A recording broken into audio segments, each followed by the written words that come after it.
Welcome to John Ferrian Live. We are here. Holy smokes, it's August of 2020, and we are living large. Holy smokes, what a weekend we had. I was traveling all over kind of the very farthern Olympic Peninsula. I was on the ocean. I was on top of a mountain. I was right next to sea lions today, out on I guess it's the ocean, but it's the sound, so it's saltwater. It was a channel, but it was awesome. Like, what an incredible weekend I had this weekend, and there's no better way to wrap up the most incredible weekend ever with the most incredible guests ever. This is it, guys. Episode 130.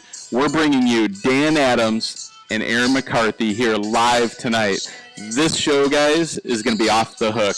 If you get through this episode, through this show, with dry eyes, there's probably something wrong with you guys. Because guarantee you, I'm going to be shedding tears to this conversation because this show is going to be, all those feelers that are in your heart and in your head, we're going to be picking at them tonight because, we've got some incredible inspirational stories that we're going to talk about from start to finish. And so, Tia Smith from Santa Barbara, thank you so much for chiming in. You know the routine.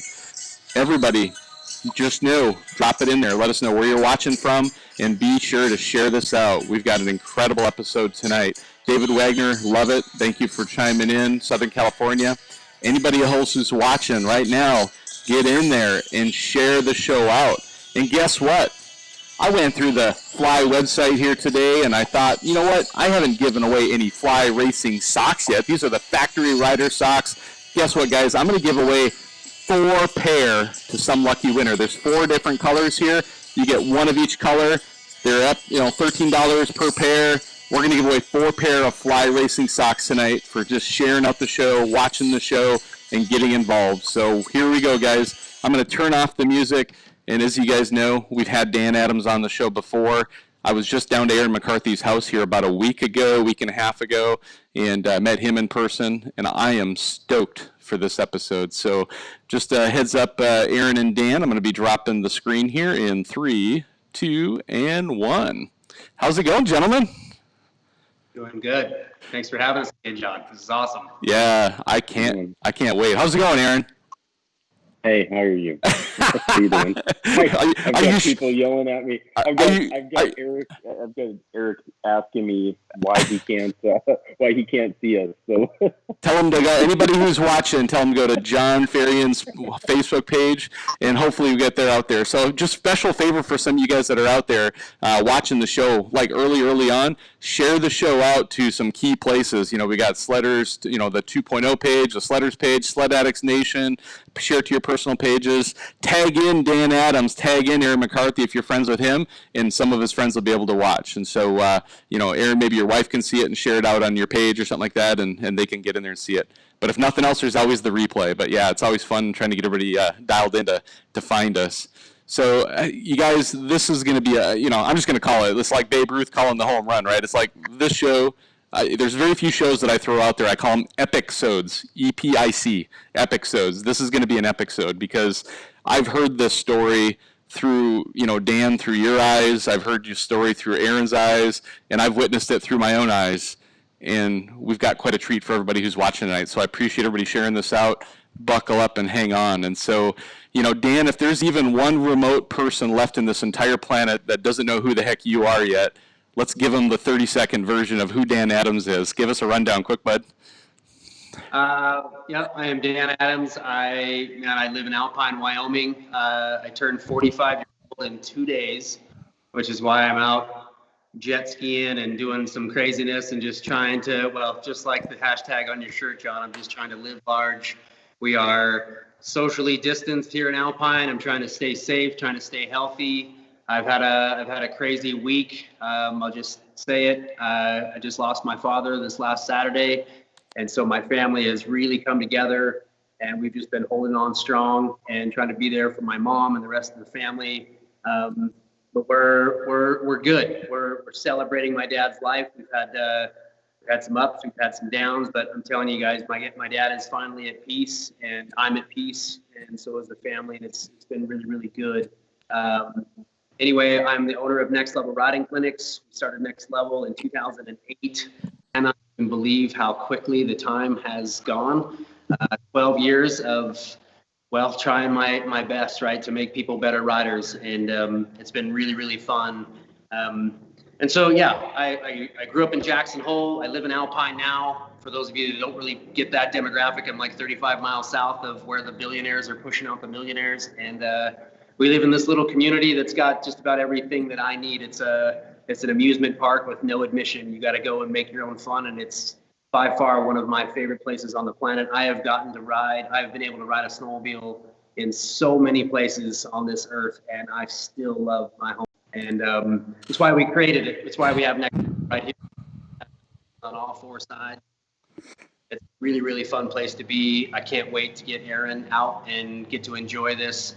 About the only downside to everything that Aaron and I had worked on with this number hero giveaway was getting the opportunity to have him come get this sled and actually come and ride with me. But we're going to make that happen, buddy. I'll guarantee it. Yeah, we'll figure that out. And I think, Dan, you figured out here quick in our conversation that Aaron and I only live about an hour away from each other here in Washington State. And so I went over and had lunch with him last Friday, not this last Friday, but the Friday before. And spent, I don't know, Aaron, how long was it? Was it 2-3 hours, something like that? We got to hang out? It was almost 4 hours, but you had to go get your sled deck. Yeah, I didn't pick up the sled deck, but I went over and chatted with the folks at Marlon Sled Decks, which is literally just up the road from your house, about 10 minutes. So right. Awesome. Yeah. So before we move on to you, Aaron, I just want to say a few things, Dan, is that everything you just stated there about Alpine, Wyoming, and how incredible it is I, for the very first time, got to travel through Alpine, Wyoming just a couple of weeks ago, and we were this close. We were this close to sitting down and having a beer together, or coffee, or whatever it would have been that day. And I got to hang out with your coworker, your employee, Jason Blair, who, just so everybody knows right now, Jason is coming on my show next week. So a week from tonight, Jason's going to come on and tell us about a avalanche that he experienced, and that literally, Dan, you saved his life in that avalanche. What has it been, almost 10 years now, roughly, or a little over 10 years? December 2nd, 2007. I mean, we can both remember it like it just happened, and it's a story that we tell and I share with every single riding clinic from the very beginning of Next Level. It's really the catalyst to why we do what we do here. And I've said that word and that phrase so many dang times, but I'm telling you guys, with this latest one, right? Like, I mean, losing Rob Kincaid, losing a friend of mine, one of the best, one of these guys that's out there. I just can't say it or share it enough that it is so instilled in me in terms of avalanche safety and knowing the risks. And we all take risks, every one of us that are out there. I mean, it's a risky sport. We knew this going into it, but the idea around avalanche training, having this discussion prior to going out about making sure that the equipment is turned on, it's working properly, all of those different things. I mean, Jason is one example where we just got lucky, man. The man upstairs was looking at, and look, man, you did everything in your power to not save this guy's life, and you're going to get lucky this time. Yeah. And that literally started you guys because of that mistake that I knew that, oh man, we got this lucky probe where we probed Jason's helmet. We were able to get right to this kid that I've known since we were knee high together, and we were getting him, we got him out on his own air. And that following season, man, we started Next Level, and Jason is one of those kids, man, I don't know anybody more passionate about learning to use this equipment properly. Yeah. And it's because this guy knows what life is like under the snow. Yeah, no, exactly. And it turns out that I found out while I was there with him that something I was unaware of until I got to meet him was that he's actually a pretty huge fan of the show. And so he watches almost every single week, and we have a great time, with him following and stuff too. So the other thing I just want, he's always on your page, and while you're doing something live, it's good. Yeah, no, that's awesome. And the other thing, Dan, I just want to say, personally, big shout out and thank you for being here tonight. I know recent loss of your father has put a lot of stress on you and your family and everything there too. And, I just want to acknowledge that, we were checking in with you over the week and making sure that you were okay to still come on tonight, and based on schedules over the next few weeks. And tonight, I think you wanted to come on, and in my mind, it's a great way to pay tribute to your father, who's obviously raised an incredible man. So I really appreciate that, John, and the heartfelt like the emails, the text, the 20 million ways that we all know that we can get a hold of one another, just how many people have reached out, and beyond the reaching out, Eric Budge, who we're going to talk about here, as we get into this story about Aaron and I, he reached out, again, so sorry for your loss. He's like, I'm 4.5 hours away from you. You need anything. Like, and the amount of people that did that, it's just right. And it's so many people that I get it, that you can just say things like that. Yeah. I have such a solid group of people that, I mean, they absolutely mean that. And that's been really helpful during this time. So anyway, I appreciate it. Yep. No, this is amazing. And Aaron, now it's your turn, buddy. So let's hear a little bit about who Aaron McCarthy is. Give us we're going to get into all the history and, some of the stories behind your military service and stuff there. But, who's Aaron McCarthy, the husband, the father, the guy from Washington? Give us the lowdown. Well, originally I'm from Minnesota, so I'm a flatlander. I haven't ridden snowmobile prior to 2018. I hadn't ridden snowmobile since 1996. So it's been a long time. And, I was in a pretty dark place when that happened, when I got invited by my best friend, Spencer Maselski, and I didn't want to go, and we'll get into that too, and when I mean dark place, I was in a really dark place. And if it wasn't for him kicking and, dragging me kicking and screaming, and meeting Paul Thacker and doing the Warrior rides 2 years in a row, I'm telling you, I wouldn't be where I'm at right now. I wouldn't have the sled. I wouldn't have met Dan. And, life is great. I fell in love with the mountain. There's nothing better than standing up on the Continental Divide and looking down, and everybody's about that big. And you're like, holy crap, I'm 13,000 feet. And that's the closest to my mom that I'll ever be. And I know I get emotional when I say that, but that meant a lot because I lost my mom that year. So with that, it just kind of all tied in together, and it was, there was a moment up there that just solidified, it gave me a purpose, and I'm going to continue to pay this forward. And I know that sounds so cliche, but if you knew me, oh yeah, that's the person I am. Yeah. So. Yeah, I'll in a nutshell. Yeah, I'll share with some folks some things I learned about you here just recently, right, is a week ago. So, Aaron, you and I think, we've been Facebook friends, I don't know, has it been a few years or a year roughly or something like that probably? It's been about a year and a half. Yeah. And so, you followed the show. I've seen your name pop up on my feed. And I know even last year, if I remember right, we had made attempts to try to connect and ride last year, but we just never quite were able to make it happen. And, and part of that, if you're okay to share it, Aaron, I know part of your current condition, post your traumatic injury, is you have very limited availability to get yourself around, right? Like you need support and help with that too. Do you want to? Are you okay talking about that a little bit tonight? Yeah, go ahead. Share with us a little bit about.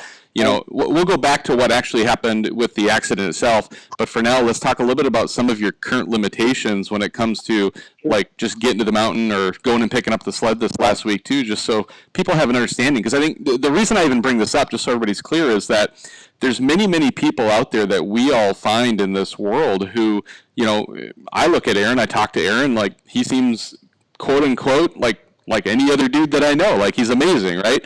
And then as you start to talk to him and you understand there's some things that he's impacted by that definitely, puts you in the category of having something that you have to deal with here, right? Technically it's a disability and you have limitations. And so sometimes these limitations are invisible to people. And I think it's really good, mind check for all of us to think about that as we interact with different folks out there. So go ahead, Aaron. Right. Yeah. So I, as a result of my getting wounded, I have developed a seizure disorder. So I have just random seizures. They just happen. There's, I have them in my sleep. I have what they call micro seizures, small tremors in my legs. So to manage that, you got to stay active, right? You just got to keep going. The problem with that is the more my brain swells, the more it puts pressure on, the more I And that's so you're gonna realize that I miss on some of my words. So John, you're more than welcome to fill in the things that you know what I'm talking about. Yeah, no worries. No, at times I get to the point where I've overexerted myself, and then that's when it happens. So I just had a seizure in April, so that's why I couldn't go get my sled. So I did the Warrior ride in the end of March, came back, COVID hit the Tuesday after we came back. Yeah. The sled, when I don't remember the exact date when I found out I won the sled. We were gonna try to sneak to Wyoming, and then I had a seizure, and I can't drive. So the issue is yeah, I walk and talk and film like everybody else, but you know it doesn't always taste the same, so to speak. I can't drive, so I need somebody to drive me around. You know, John came over. We ordered pizza because I couldn't meet him. You know, when I go riding snowmobile this winter, I don't know how the heck I'm going to get this sled to the mountains, but I do. Go to the mountains. I do. We're gonna hook you up with some buddies, and we're gonna hook you up. We're gonna get you up there. Right. So and I have some depth perception issues. So from that, and it's very taxing mentally. Yeah. Because I know I can do things. Yeah. I would love to go work out every morning with my wife. But I know I do that. That's it. Or if I go riding, say on a Friday, I'm done till Tuesday. Yeah. You know, I'm a one-trick pony, but I'm gonna go as much as I can, as fast as I can, as hard as I can, as long as I can, and so I'm not gonna quit. Yeah, I mean, here, Aaron, is what I'll share with everybody else, and what I can tell at you is, you know, as passionate and as excited as all of us in the industry are for snowmobiling in general, right? Like, I think of my personal motivation of even something as simple as doing this show every week, and the safety and the education, the passion, like, you know, that's what inspires us to move forward. And then as I got to meet you, it really became evident to me that, like, wow, this snowmobile and the snowmobiling industry and this family that you're creating through this whole experience is literally sometimes what's probably getting you up and motivating you every single day to keep pushing forward and moving forward. And sometimes what could be, you know, you said it earlier, you were in a dark place at some points in your life, and, you know, it's the real deal, right? Like, depression in a situation like this is no joke, right? To sit home and feel isolated while, you know, your family's going on without you sometimes can be pretty huge burden. And one thing I love, go ahead. No, when a lot of people say, well, it's great to be 46 and retired. Yeah, no. I think you'd be happy to be working, right? Right, be 46 and have, you know, have the ability and the skills. John, you've been in my garage. Yeah. You know, have the skills to do the things that I can do. Yeah.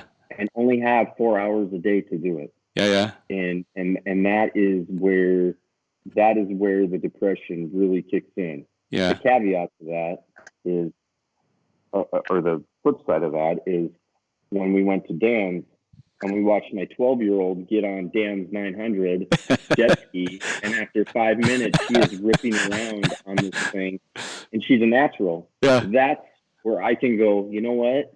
It's not that bad. Yeah, exactly. At some point, yeah.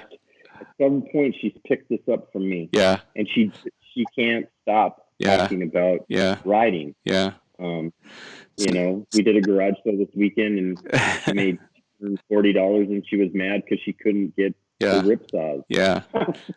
That's awesome. And so I'll just share with everybody, you know, after spending just nearly 4 hours with you in person, plus additional hours on the phone ahead of time to speak with you. I think you and I was sitting out in my kayak in the middle of a lake near my house there, and I gave you a quick call to try and set up the lunch, and we ended up spending another hour plus I was sitting on the kayak out there talking. You're one of those guys that, like, I'm just gravitate to, because, like, you're just such a genuine human being, such an incredible person, and so gracious and grateful for everything that you have. So, but anyway, so let's. Oh, yep. So, Aaron, what I'd like to do now is, you know, people have kind of understood kind of what the repercussions of your accident were. As much as you're able and willing to share about, you know, the accident itself and what happened, please do so, and then we'll move on to then the veterans giveaway, and Dan, kind of what you you'll be up next. Then Dan, we'll go back to how this contest and your inspiration for the contest and everything came up. So sure. You got Oh, is it me or Dan? you, buddy. You got this. Yep. I'm just helping. Well, in August, I think it was August 12th, so it's almost my anniversary. August 12th of 2004, we were on a patrol, and this stuff doesn't. I'm one of our atypical veterans where this stuff doesn't bother me. It helps, and I've learned that if you keep it bottled up, it just makes it worse. So we were on a patrol, and we were driving down the road at night, and it was we got hit by an IV, and it rocked our vehicle, and it had ejected me out of the turret. Well, it didn't eject me completely out of the turret. So when I landed, I was face down on the hood, and my nose was bleeding, and and I didn't know what was going on, so the gun truck that was behind us pulled up, and I heard, "Are you okay?" And I said, "I'm up." And he's like, "Okay." So I crawled back in the turret, and we continued to engage. Now fast forward, I don't know how long, we called for reinforcements because we were two or three vehicles. And next thing I know, we had basically secured the area, and firefight was over, and I sat back on the crew strap, and I yelled down to the driver. I said, "Hey, is my camelback leaking?"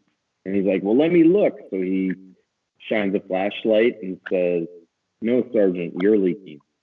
And from that point forward, that's where my PTSD started.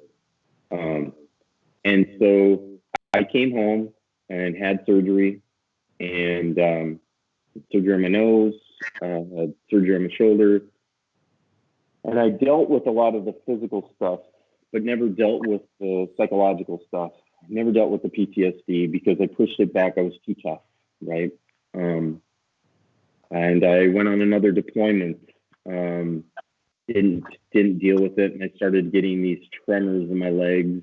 Had no idea what they were. They just kept telling me that it was stress induced, anxiety. The PTSD was starting to rear its ugly head, type of thing. And I was like, there's something else going on. So there's so many medications that cross over each other.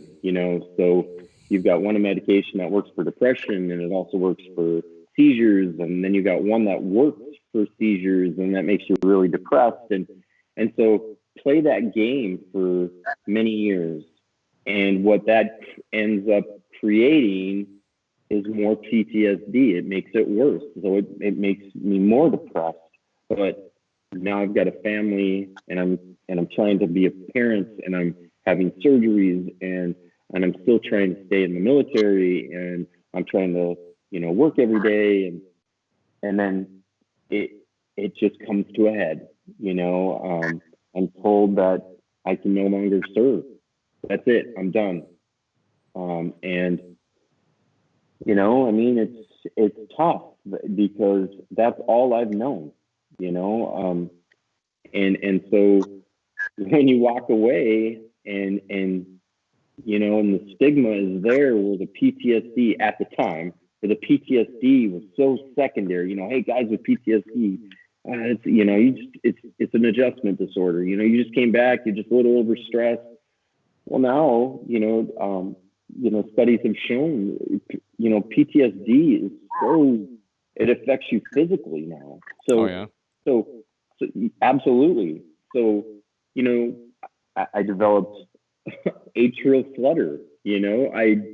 God knows how I got that.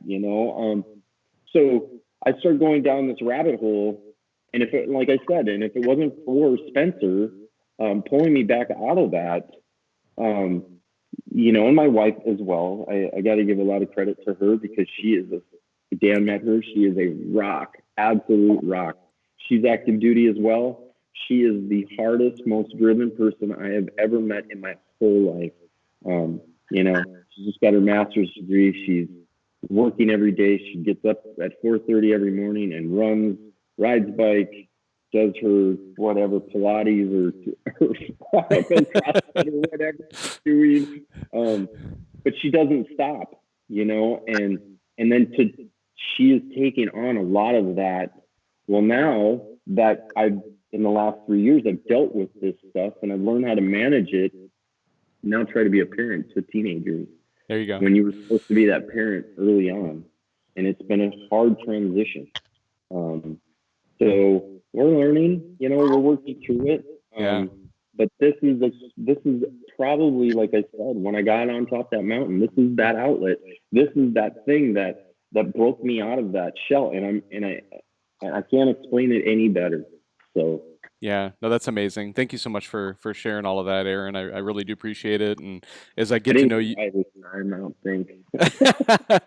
as I get to know you more and more and more, through, our interactions together, I just continue to just have so much respect for you and, what you've experienced, what you've gone through. I've shared on previous episodes, I've gone through different things in my life with, my family, and I had a sister who suffered from different, sexual abuse, and that turned into depression, who didn't know how to do it, and it turned into suicide, unfortunately. And I know there's a number of guys who go through this kind of thing with PTSD, and they just don't know how to deal with it. And to your point, sometimes you don't even know what's wrong.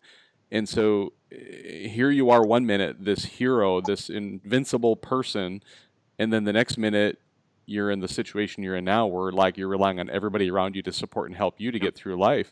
And that's a huge transition for folks like yourself there too. But I'm just going to say it right now, Aaron, is you have a friend in Dan and me and everybody around you that loves the crap out of you.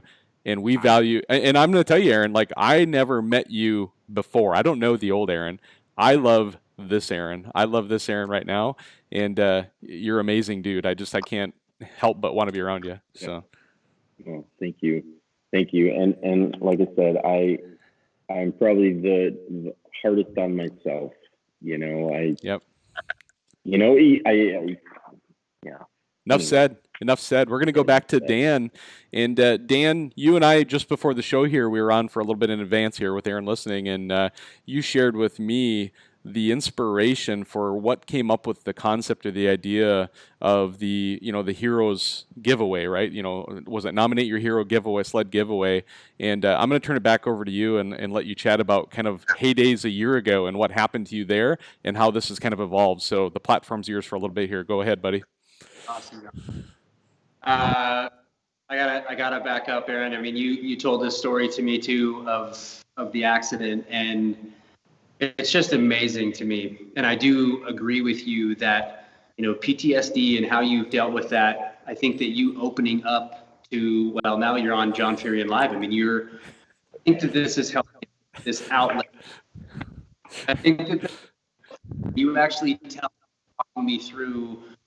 Dude, you are such a badass. Honestly, I think bottom up is half of these guys' problems is they just won't talk about it. My dad was in it, and he didn't talk about it. He didn't. It was stuff that was literally forbidden as kids. We never went through it. My mom protected his right to just not talk about it. And I think that the fact that you do, and that you have friends, you have a family, you're absolutely right that your wife is such a rock star. Your kids are rock stars. Everything and everyone around you have stepped up to the plate here, and I think it is healthy, man. So I gotta just commend you for talking about it, your family for being so strong around you, and we are going to get you out on top of these peaks, and there is going to be that that release for you, because that's what you need, and I guarantee it that sled behind you. It's going to make all the difference in your life, man. And I'm so excited to share that with you this coming season. So, yeah, I actually drove it today in the yard.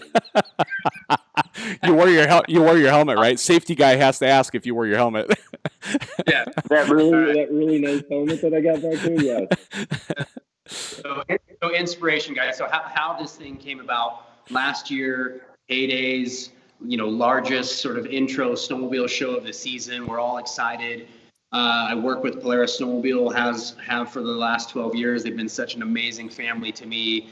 they will oftentimes rope us into, emceeing for, a special, if I'm introducing somebody, it's a special event. Maybe we're even just talking about snowmobile setup. So between myself and Chris Brandt and Levi Lavalle, we go out and we had crowds to kind of come into the booth and talk about things. Well, this last season, I got the opportunity that I was truly honored to do, but the opportunity to introduce Paul Thacker and what Paul was doing with his foundation and working with Wounded Warriors, and that they had a Polaris snowmobile giveaway. And so I was able to, it's not really get up on stage. We're in a field in the middle of Minnesota, but I'm grabbing the microphone and I'm introducing a great friend of mine, someone I have massive respect for. Paul and I knew each other from when Paul had his legs under him and he was breaking records. He was kicking butt on a snowmobile. And what that man has turned into since his accident and what he has been able to do for Wounded Warriors, for all of these people that are handy capable, right? And what he has continued to do on a snowmobile is truly remarkable. So getting to introduce Paul was a highlight in this thing that I can call a career as a snowmobiler. And what ensued after that is really the inspiration behind all of this. I introduced Paul. He went into his spiel. He talked about who was a part of this thing, thanking Wounded Warriors from all over the place. And then all of a sudden, this guy, that he's announcing that's winning the snowmobile, he is there, he's in the crowd, and I start looking around, guys, and I am looking at everyone from all over the place, walking across from whatever booth that they were standing in, and coming over and listening to this story.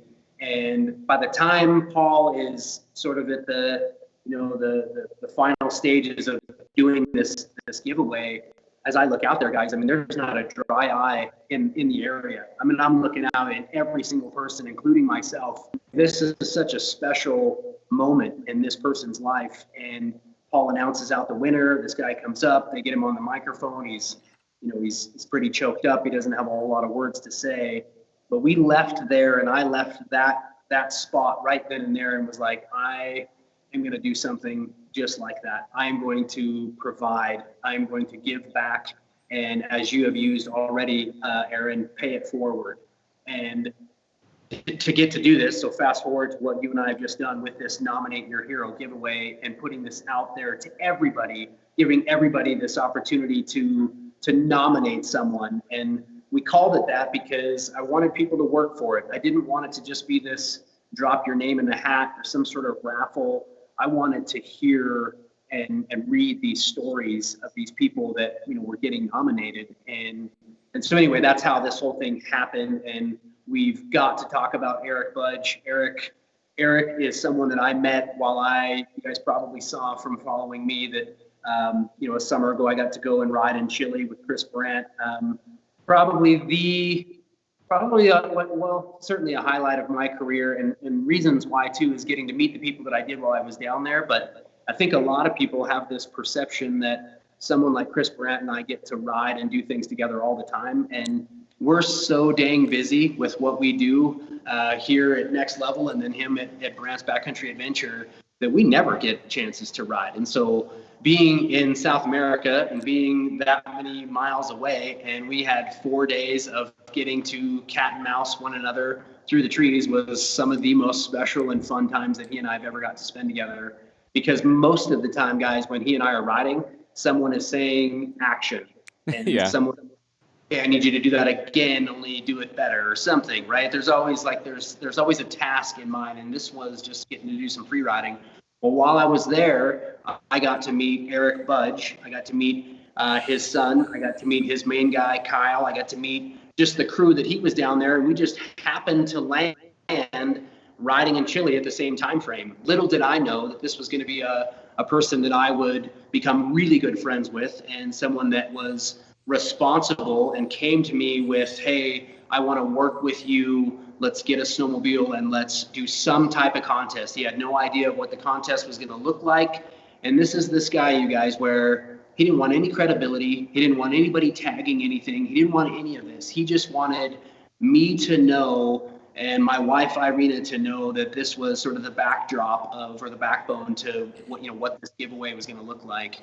And we didn't know what it was going to turn into. I mean, honestly, we just we came up with this idea, and boom, all of a sudden this Nominate Your Hero was this sled giveaway. And all of a sudden, guys, the emails that started popping through and the stories that my wife, some people from Polaris, Eric and his wife started to read, I mean, it's changed my life forever.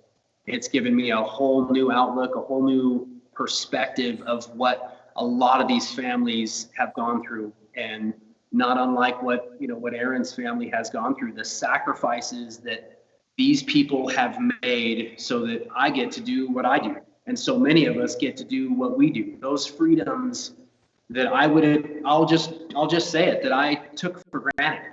I mean, I have, and maybe still do in a lot of ways. I don't know how else to explain it, but going through and reading line after line of these people literally pouring their hearts out to us, saying, like, this is why my father deserves to win this sled. This is why my best buddy deserves to win this sled. This is why my wife deserves to win this sled. There were just email after email, guys. It was so dang tough. And between Eric and I and so many others that went through, that finally narrowed this down to this somewhat unanimous. And it was crazy, because by the end of it, I wished I had 20 snowmobiles to give away. I mean, there wasn't a top one, there was a top 20 of like, oh my gosh, like, how do we do this and how do we narrow it down? And it took, I mean, sort of this overwhelming, conversations between Eric Budge and myself, and so many of us talking about Aaron and just what this guy has gone through. There's some things that we haven't talked about yet too, that really kind of put it over the top. Aaron is, he started a nonprofit, combining, servicemen with service dogs, and we've got to go into this area and we've got to talk about this stuff. And there's some things there that were just, they really hit home to my wife and I. My wife and I, we rescued a pit bull. We're definitely dog and animal lovers, and so there were some things there that were really, really cool that I definitely like to touch on with Aaron. Mm-hmm. Yeah. But today, guys, we needed to narrow this down, and we wanted to do all of this. John, you would not have believed the way this was supposed to work. So pre-COVID, we were talking about doing all of this to where this announcement was going to be made, where Aaron was going to come to the Jackson Hole Hill Climb. I was going to grab the mic from Gil, in between when he was announcing out, Keith Curtis's sponsors, and I was going to grab the mic, and we were going to go through this. And I had envisioned what this was going to look like and how powerful, not unlike what I had witnessed at Paydays, how powerful this was going to be at the Jackson Hole Hill Climb. And we had thought about this for a long, long time, and then things happened, right? And COVID happened, and anyway, that idea kind of got thrown to the wayside. But it didn't matter, because the way this worked out, and with Aaron and his family coming to next level and getting to show him the sled and how that whole thing worked, I am telling you guys, with the things that I have been able to do as a snowmobiler, what I've built in this career here at Next Level, in my partnerships with Polaris and Climb and down the list here, this was by far the most special and this is the highlight to my career. If it ended tomorrow, I got to do this with this guy. It made everything. It just came full circle. Are we doing that? Doing an air hug? Air hug. You can do this. High five, right? Great. High fives. Is that do I have? Yeah, you do it that way. That's awesome. So Dan, I'm gonna interrupt you. What an amazing story that you just told there too, and I just want to highlight a slight view or perspective that people maybe aren't considering here. Is I know you said you'd love to give away 20 sleds, right? And sometimes you can only give away one. There's limited resources always when it comes to something like this. And by the time you guys got that sled decked out and done, I mean, you're talking somewhere in the neighborhood of $15,000 to $20,000 worth of investment between wraps and accessories, and so it's huge. And I'll actually parallel it a little bit to kind of the Live Large University and what I'm trying to do with this avalanche awareness and education, right? It's like we're going to be giving away, coming up very soon here, mid-September, about a little over a month away, we're going to give away 2 level 1 avalanche classes from Tyler's Backcountry Awareness. And on top of that, we have people right now, we're encouraging them to apply, similar to this, apply for a scholarship and let us know, what value you can bring to reinvesting back in the community. There's a lot of parallels here to kind of what I'm doing there too. And here's what I'll tell you is like it's for me, it's just as much about that one, quote unquote gift or prize that someone wins, as much as it is about just bringing awareness to the entire program, right? You think of what the awareness we're doing tonight, and Dan, what you've done tonight here, and just through this whole program of bringing awareness to veterans and disabled veterans and PTSD and all of these things that all of these viewers, thousands of viewers who are going to watch this, the awareness we're bringing to it, right? And so this one gift, this one prize, Aaron's the lucky guy tonight, and it's as much in for him as it is for the entire community to be able to talk about this and bring it as a highlight. And so I just, the parallel there just stuck out in my head as we went through this, and want to say good job, for both of you guys and what you've been able to bring to the table on just the awareness for the veterans overall. So. Yeah. And along with it, I've got to thank Arctic FX. You guys are seeing that ridiculously cool, the Warbird wrap, that it was so neat that Aaron got to have his input, and the fact that we got to kind of design that thing. And then my guy, Jason Blair, who you're going to speak with this next week, did an amazing job with the install. And then Polaris jumps on board and allows, Aaron to have $1,000 in Polaris accessories. We got him some, some VES Extreme oil. We got him some bags and things like that to outfit the sled with. I mean, it's just amazing, like the team of people that it takes to do something like this, guys. I'm so humbled, and I'm so excited about the companies that I work with. I mean, these guys are just everybody involved. The people that are just this inner circle of people that truly make all of this stuff so special and make this stuff happen for us. I think that there's this perception that, I kind of just sit back and all of this stuff just sort of happens. Man, it takes a lot of parts, right, to make this whole thing go down, and it takes major sacrifice. It takes a lot of work on our end of things. But, when the companies that I have chose to work with and be a part of, there's a reason behind that. And it's things just like this. I mean, if there are people from Polaris that are watching this, I guarantee you that Jordan, the owner of Arctic FX, is watching this. I guarantee you that my marketing ladies, and you know who you are, that are helping me with all of this, that they're watching this right now, and they get so much out of this. They're getting out of this just like this is just a really special thing, and it's something, I think, guys, that this is just the start.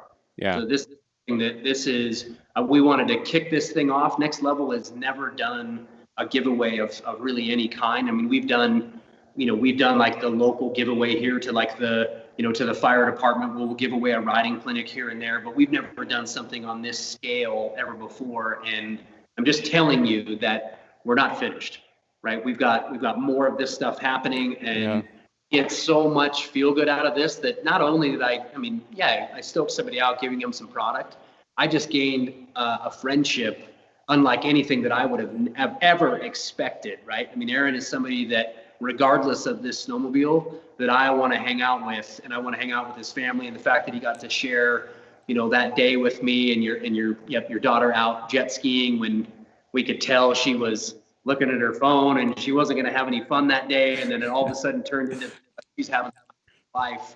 You got people that I want to spend time with, buddy, and however that all worked out and how snowmobiling kind of brought us all together that way is a pretty magical thing. Yeah, absolutely. Yeah, so I'm going to interrupt you guys for I'm going to read a couple of comments here. We've got from the Facebook live show that's going on right now live here while we're here is Rick Schursel, who you know well. So he's, remind me, oh man, it's slipping my mind. What's the name of his first aid kit again? Altitude Sickness. Sickness. I kept Next Level kept going through my head because of you, but I got stuck there for a second. So thanks. Great. And so Rick says, this is by far one of my favorite podcasts, one of the shows that is there. He says, thanks, Aaron, for your service. Awesome giveaway, Dan. And I'm so stoked that you were able to bring the story to us, John. So kind of a shout out for all three of us. He's enjoying the show tonight. Spencer here, I'm not going to try to say the last name. It looks like a mouthful here. It says, I've known Aaron since a kid. He's one of the most genuine and stand-up guys you'll ever meet. Love you, Aaron McCarthy. And then we got Todd Kramer saying, this community is like no other that I can, I'm sorry, I misspoke it. He typed it right. So it says, this community is like none other. What, I'm sorry. So basically, this industry is like no other. The amazing things that can be done in this industry is so cool and heartfelt, love so much. So this is an example of live large, he says. So that's awesome. And so, Aaron, Aaron, I want to give you a time to talk a little bit about some of the things that people were bragging you about, and specifically your service dog program and your nonprofit that you started. I got to hear about it a little bit firsthand. And is your puppy sitting there next to you still? Can you give us a little show? Sure. Go ahead and show us your dog. Milo, say hi. Say hi.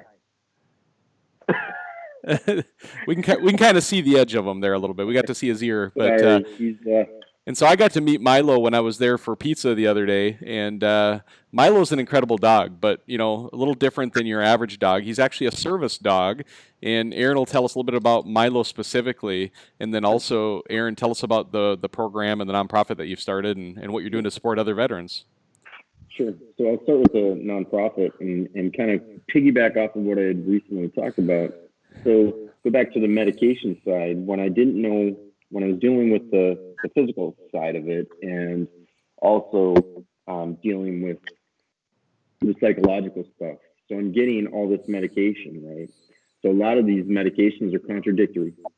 So, they're throwing, and if there's any medical people out there, hey, no offense, but at one point I had 19 different medications, 4 of which served as mood, seizure, just pain, just all these different things. And they all worked for the same purpose, but they contradicted each other. So it was like, it all made no sense to me. And so that was early 2010. And I told my wife, I said, there's got to be something else. There's something else. Alternative therapies, right? So I said, there's got to be a way. So I started looking at dogs, and I was thinking, how can I positively affect a veteran's life by the use of a dog? So I start looking. Well, at the time, service dogs, there were really only 2 types, seeing eye and seizure. Assistance dogs are written into I'm not going to get into that, but anyways, they weren't really considered a legitimate service dog.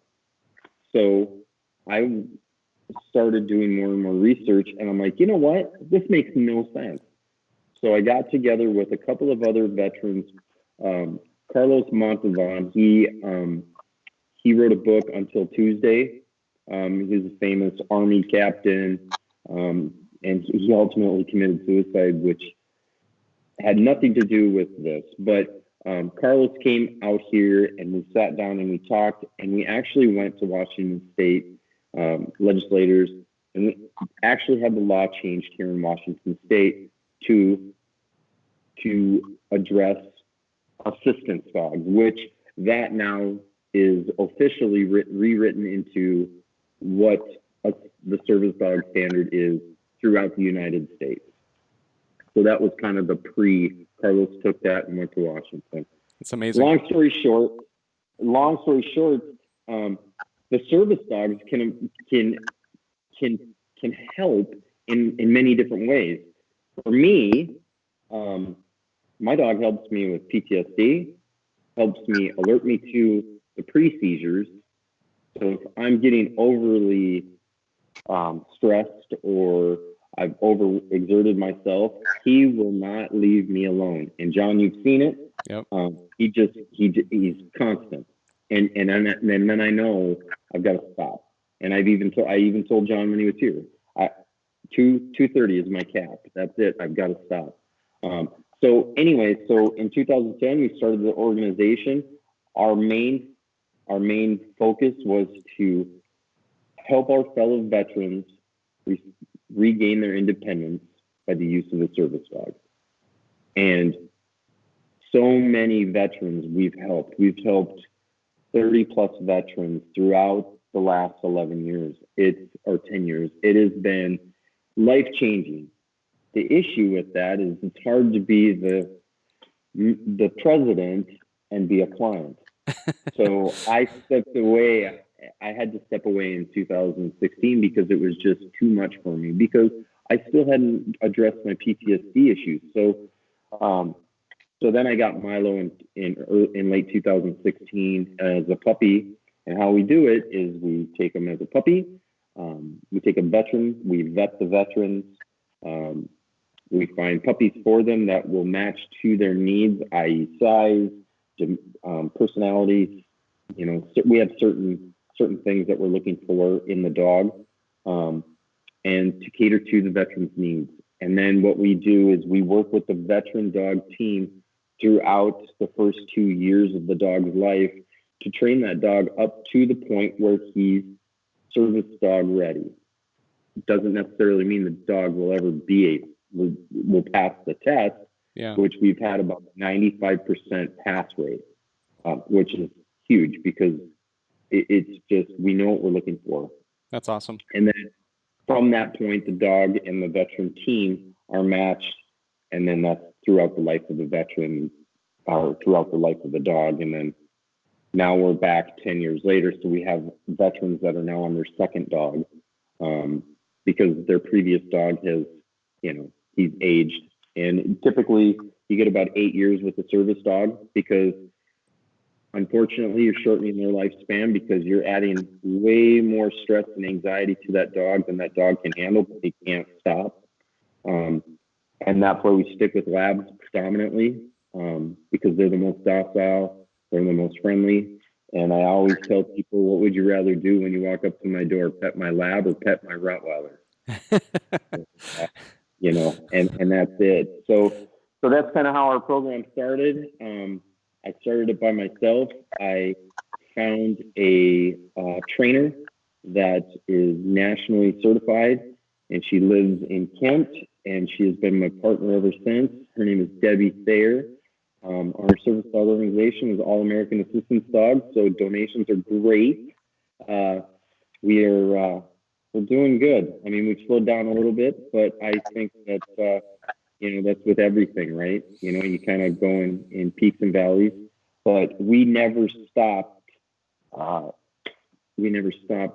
Providing services to veterans. So, I took the first $8,000 in our program out of our pocket, mine and Patty's, and I'm surprised she's still with me, because she was not happy. So she said, "Why are you buying shirts?" I said, "Well, marketing." She's like, "You're doing this wrong." Well, I'm hiring somebody. Who knew? I've never done that before, but trial and error. But we have been very successful. We're local. Yeah. It's been a great thing, and I'll tell you what, I was off 80% of that medication because of this dog. That's amazing. So that's huge, right?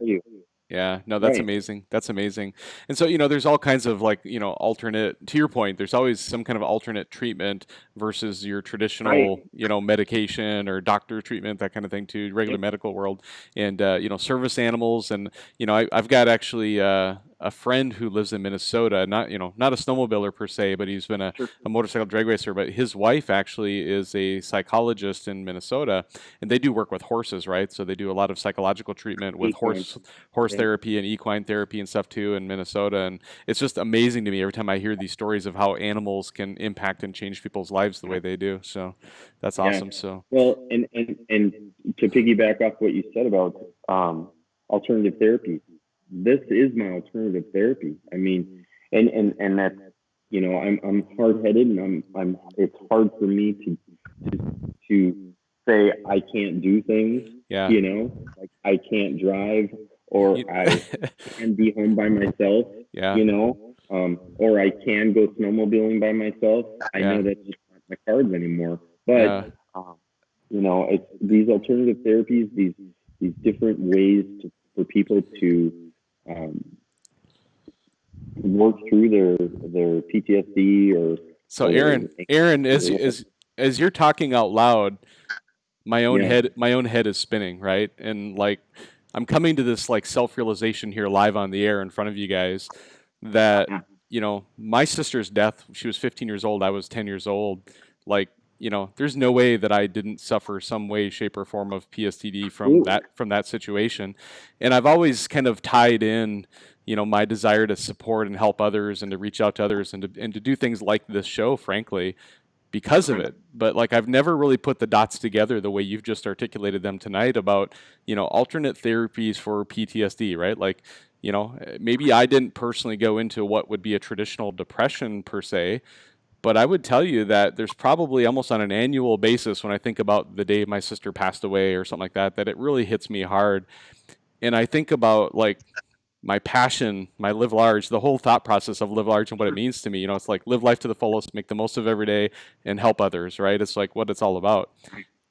And you've just kind of here outlined for me kind of a vision for kind of why I do what I do. And I really appreciate that. I mean, that's the kind of guy you are, Aaron, is like, as you get to know you, like there's just so much depth there and there's so much compassion from your side. And, I think that's where, you get guys like Dan, Aaron, and me. I think I fall in that category too of, just amazing people who are just out there to help the community and help those around us. So.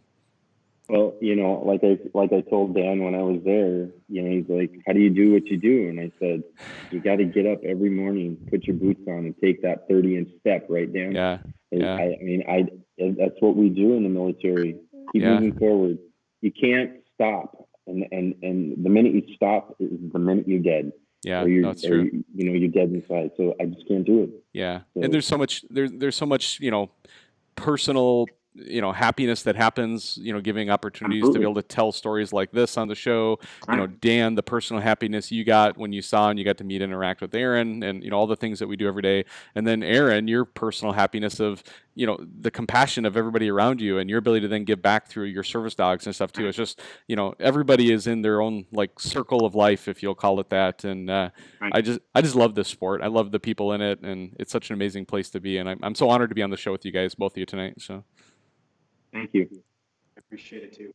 Yeah. So what have we not talked about yet tonight, gentlemen? I'm going to go to you, Dan, first. Is there something that we haven't chatted about yet that you'd like to still highlight, or something you feel like in the story that we missed, or maybe something you want to point out that, hey, Aaron, did you cover this yet? Anything like that? I feel like we've talked about a lot of the stuff. I mean, Aaron was nominated by, it was crazy. I mean, how many people, because I didn't put a limit on this. It wasn't a one-time thing. And we just kept seeing Aaron McCarthy, like rolling through this, and just how many people have had this guy's back, and his family was a big part of that.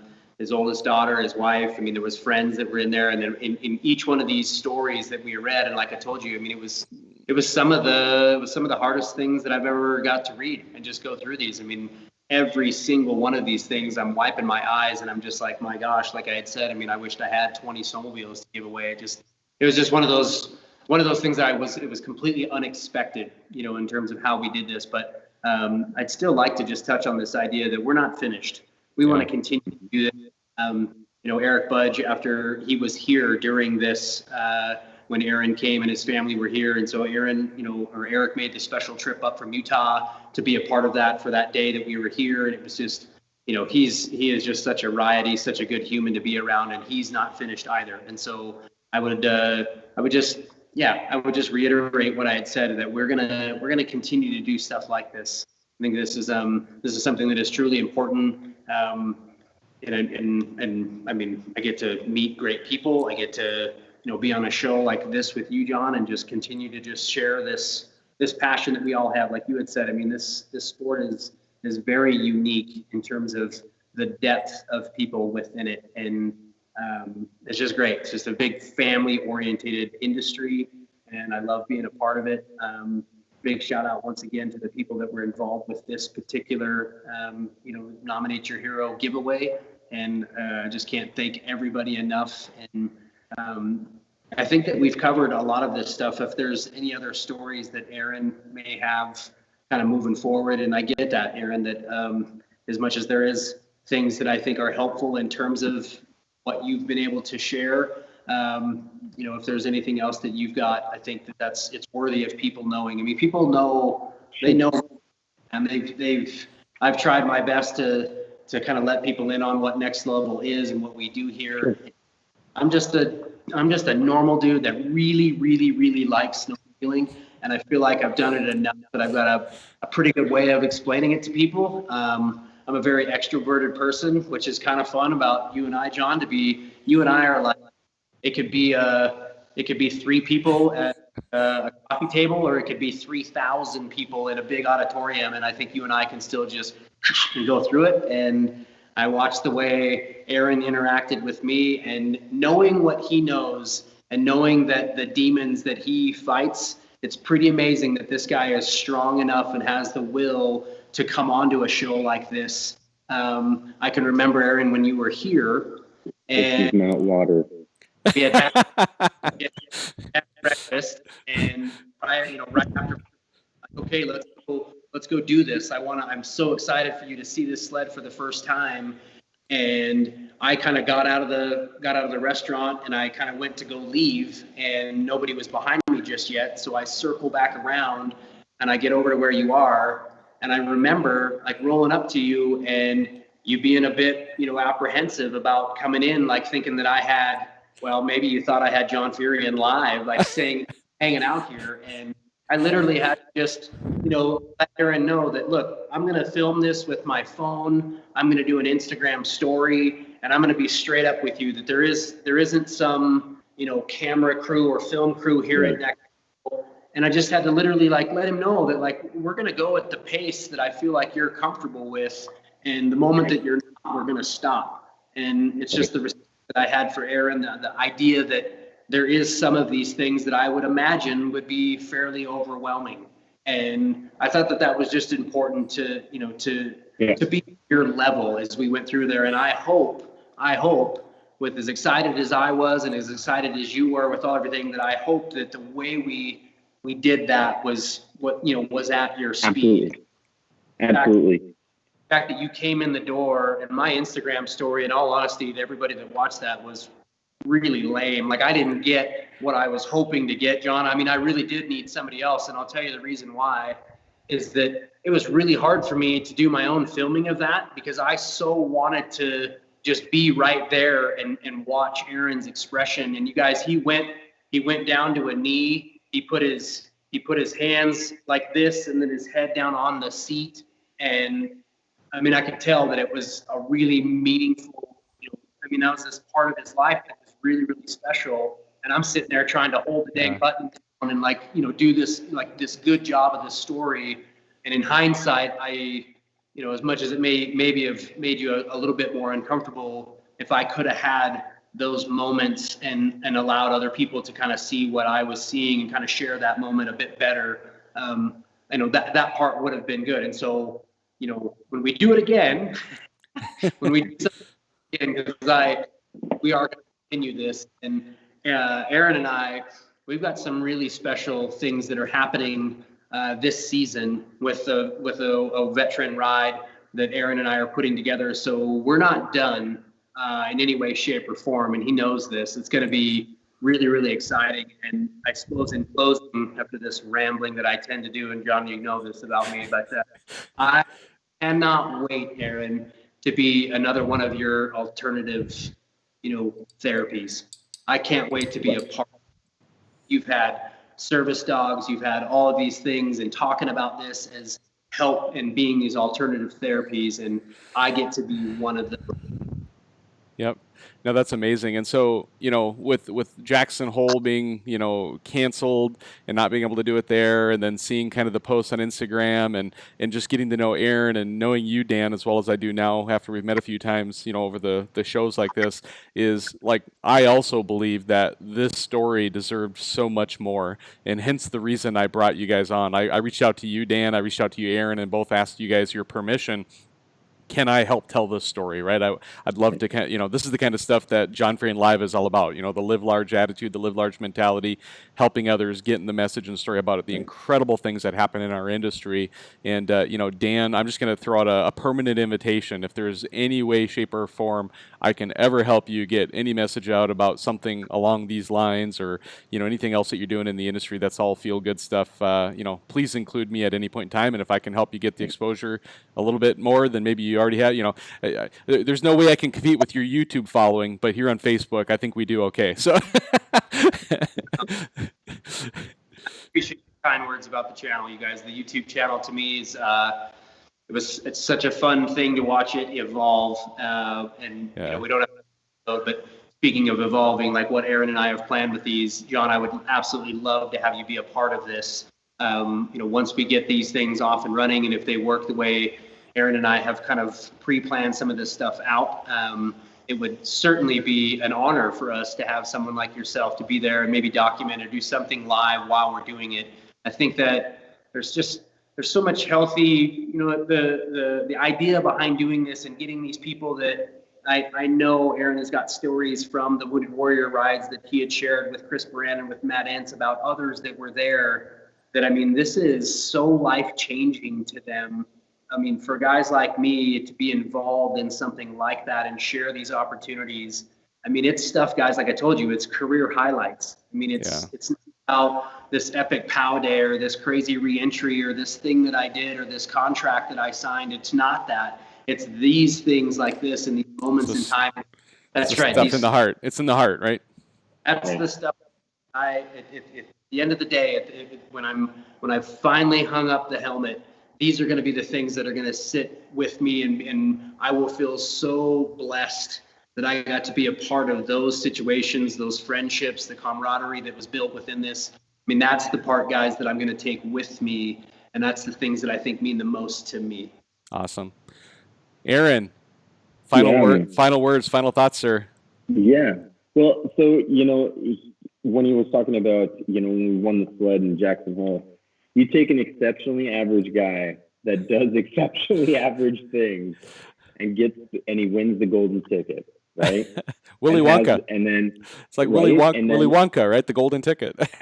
Absolutely, the golden ticket. And you just watch those dates that we'd already planned, Jackson Hole, then April 20th, and then May 20th, and then 4th of July, and COVID, and all this stuff, and a guy dealing with PTSD, and then you're trying to stay positive because this is your short term. I mean, this is your target. This is what you're trying to get. Get your hands on this thing. And I can tell you, I sent him a message that Monday morning, and I said, it is nice to sit on my sled and drink coffee. That's awesome. I said, guess what I'm doing? Sitting on my sled and drinking coffee. Because I don't want this to stop, like he said, because there's no reason why. I want to help these guys right now, especially the guys that feel like they're having, they're less fortunate. Why not? If I have the ability to know Dan and Eric and Spencer and Paul and Chris and Matt and all these other guys, Ryan Patterson, I met Jordan, I met Jason from Straight Line, all these guys, and they're all cool dudes. I mean, they're all great guys. I haven't met one that I can't honestly say that I don't like. Fly giving me gear the first year I rode. I mean, who does that? For me, I'm just, like I said, this exceptionally average guy. And if I can do the same thing for that next guy, and whether it's a sled or it's gear or getting them up on the mountain and making a positive change in that one person, that's all I want to do. One more person, save one more body, save one more body, save one more body. Aaron, it's my goal, man. And what Dan and I have going on, it's going to be awesome. Yeah. So, and Aaron, you just articulated the motivation behind me being on here every single week. I truly believe that every week I have the opportunity to kind of help and support guys just like you and make a difference every week and help them tell their stories. And I'm just here to help them tell their stories. That's what the show's all about. And so, you guys, this is like, I got tingly, spidey sense things going on. And like, I think we need to wrap this up. We're like literally 1 hour and 9 minutes into this thing. And I'm just going to say, God bless you guys. God bless everybody watching, and everybody live large. Thank you. Thanks, guys. Yeah.